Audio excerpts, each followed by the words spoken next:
so many videos kind of going viral, TikTok, YouTube, when somebody makes a DoorDash video talking about how much they make and the results are bad. Why is that? And do most DoorDash drivers actually not make as much as they think? And are the ones making good money lying? Let's react to a viral video. Pedro, DoorDash Santiago, Mr. Bet on You, back with the RideShare Guy. And in today's video, I'm going to do a reaction to another viral video. I'm going to give you my input on what I think most drivers actually make, and if most drivers are actually crunching the numbers and looking at the profits at the end of the day. But before we watch that video, stay to the end because I'm going to give you a little bit of my experiences and what I think you should actually be making if you're going to consider doing DoorDash or Uber or Instacart, any of the gig apps. And if you don't make this amount of money, you might want to try a different line of work or a different side gig. Hey, it's currently 6:30. I'm in a DoorDash right now, and let's see how much money we make. First order, $8.75, picking it up from some restaurant that I don't know. Just pulled up to the restaurant, and they're literally closed. They're closed, so I'm super confused. That was a super fun waste of time. Just kidding, I'm an idiot. This shit smells amazing. Wow, their house is really nice. Literally thought that was an apartment complex. I was like, I hate apartments. No, it was just a big ass house. Yeah, we tipped me $7. I love rich people. Next one's $9.25. It's from this place called Koi. Sounds fancy, so let's do it. Definitely fancy. Also, this feels like so light. Like, it's probably just like one roll of sushi. But you know who orders that? Rich people. No! Oh, whoa, that's enough there.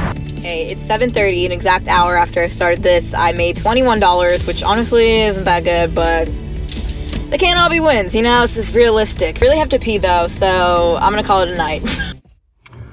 All right, so she took a couple orders. She made $21. She shows herself getting some gas, so obviously, you know, she made some money, but she had to spend some money. But, you know, a couple things I take from this video are this. 21 bucks ain't bad, but it depends on the market, right? And that's after, you know, we don't know the fuel costs, appreciation. She hasn't paid taxes. We all get that stuff, right? But 21 bucks for a lot of you guys might be normal and not too bad, right? But she didn't include the expenses, whatever, right?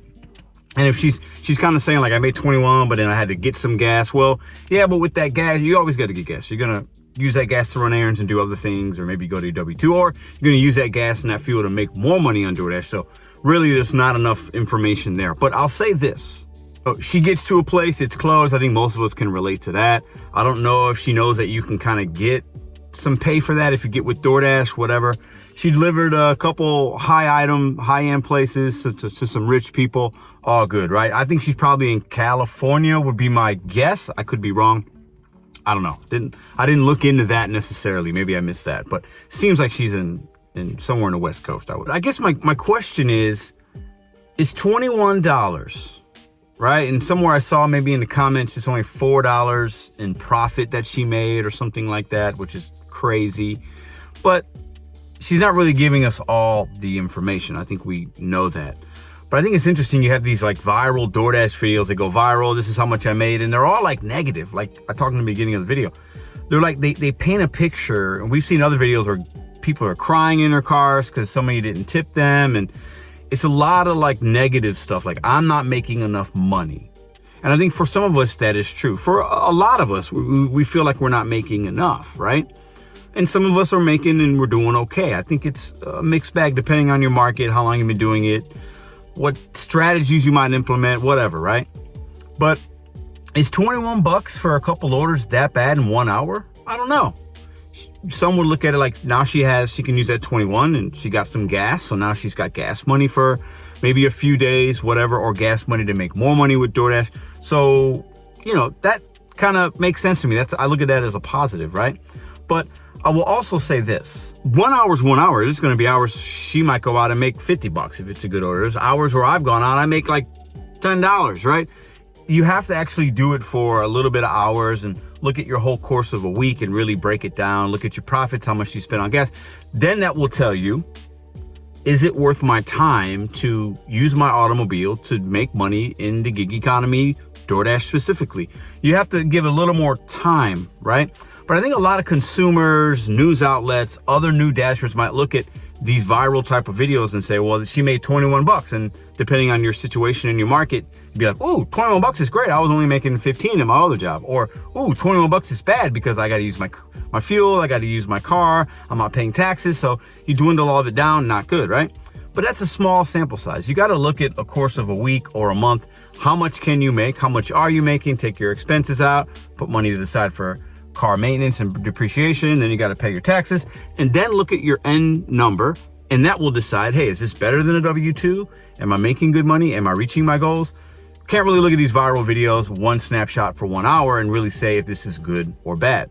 But I do think it's cool. We have millions of people on DoorDash alone, and that doesn't count people that just do maybe the other gig apps, Uber, RideShare, Walmart Spark, Instacart. There's a lot of ways to make money into food delivery or shopping game or rideshare game.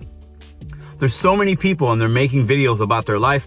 I think it's cool, but just be careful with the information that you get and crunch your own numbers. Your market will be different. If she's out in the West Coast, she should be making 30 bucks an hour at least, right? If you're in the St. Louis market, I'm in the Midwest, very densely populated city, not a huge city, but big enough, right? If you're not making between 22 and 30, probably not doing the apps right. You might need to find somewhere else. Maybe you're in a smaller town somewhere in Kentucky, or you're in Idaho, or you're in New York or Florida. It's going to be very different. Your demographic, your whole household median income. So don't look at one video and see this person made that and think that that's going to relate to you.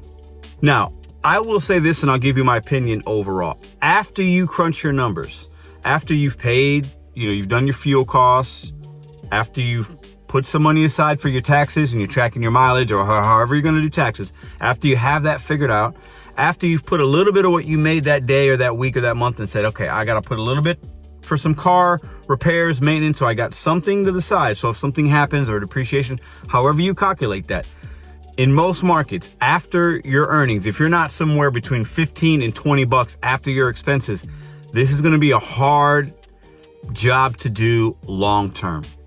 If you're supplementing income and if you got a W-2 and you're doing this for some side money hustle, a little bit different because you also have other streams of revenue, whether it's W-2 or passive income coming in to where this isn't 100%.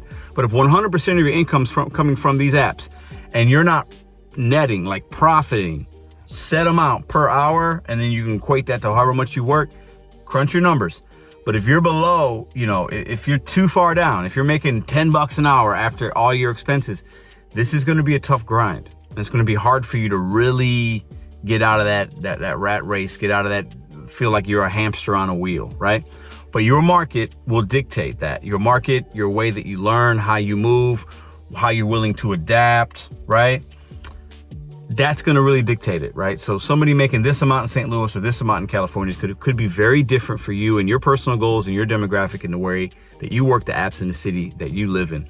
But if you're under 15 bucks an hour after expenses, it's going to be hard. So really, most of the time when we calculate all your expenses, you got to be between 22, 25 in bigger cities, 30 plus an hour in big cities, busy markets. You got to be over 30 because your expenses and your cost of living might be even more. So take those numbers into consideration. My challenge for you today is crunch your numbers. What did you make this past week? And if you haven't crunched it, if you're not there yet, look at your numbers that's coming up Monday through Sunday. How much did you make? How much did you spend? Figure your numbers out. That's going to tell you your true take-home money.